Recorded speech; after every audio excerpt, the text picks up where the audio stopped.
ఈరోజు ఏమంటుందా ఇప్పుడు? అన్నం, వేడి వేడి అన్నము.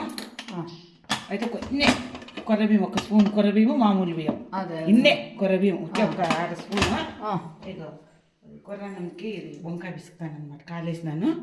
ఇగో చింతకాయ పచ్చడి, వెల్లుల్లి, పచ్చిమిర్చి ఆయిల్ వేసి వేయించినాను.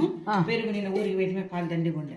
నిన్న కాఫీనే చేయలేదు, రాత్రి వచ్చినా పెరుగు దండిగా ఉంది. రేపు తిండేమన్నా పెరుగుతో చట్నీ చేస్తాను. ఇంకొక నిమిషం ఇది ఆయిల్ వేయించింది, పచ్చిమిర్చి దీంట్లోకి అంతా పిసికేస్తే ఈ ఆయిల్ సార్ తిరువాత అవసరం లేదు.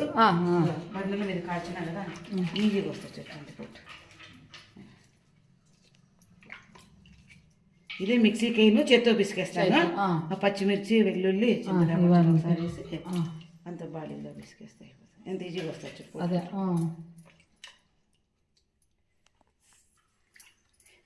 ట్యాం పూసిన నూనె కూడా పోయిలా. నూనె అదే అదే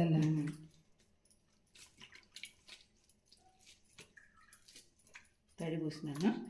చూసేటప్పుడు పుచ్చుండేది లేదు, కట్ చేసి పిసికేస్తాను చేత్తో పచ్చడికి.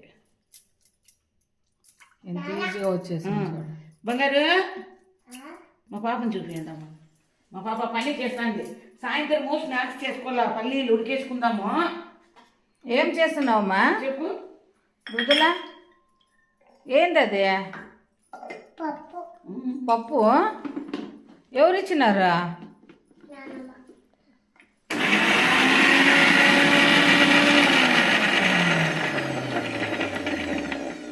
తిరువాత పెట్టుకోవచ్చు, పెట్టుకోపోవచ్చు, వద్దులే.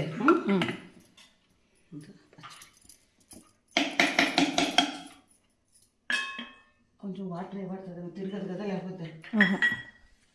నాన్నమ్మ ఇచ్చిందా? మీ నాన్నమ్మ పేరేమి? చెప్పు.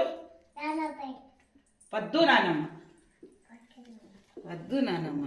మిగిలిన కొంచెం ఫ్రిడ్జ్కి పెడతాను, లేదా ఒకరోజు అయితే బయట ఉన్న ఉంటుంది.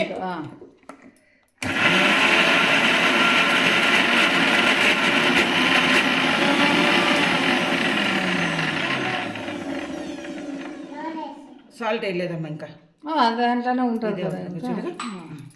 ఓకేనా? ఓకే. అదంతా ఇంకా వంకాయ వేసి పిసికేసి నువ్వు ఈ బాడీలో ఆయిల్ వేయించింది, పచ్చిమిర్చి దాంట్లో కలిపేస్తాను. వంకాయ సింపుల్ ఈరోజు. ఇంకొకటి ఆనియన్ బదులు కీరా, దోసకాయ కట్ చేసుకున్నా, అంతే బాగుంటుంది చింతకాయ అన్నంకి. ఓకేనా? ఓకే. కడిగి పెడదాం కప్పులు. అదే ఇట్లా పుచ్చులు చూసి అక్క నీట్గా ఉంచుడు. పచ్చళ్ళకి వేసి పిసికేస్తా. ఓకేనా? ఓకే. చెత్త పిసికేస్తాను. ఈ రెండు అదే అట్లా చూసి అదే కథ చెట్టు కూడా బాగుంది.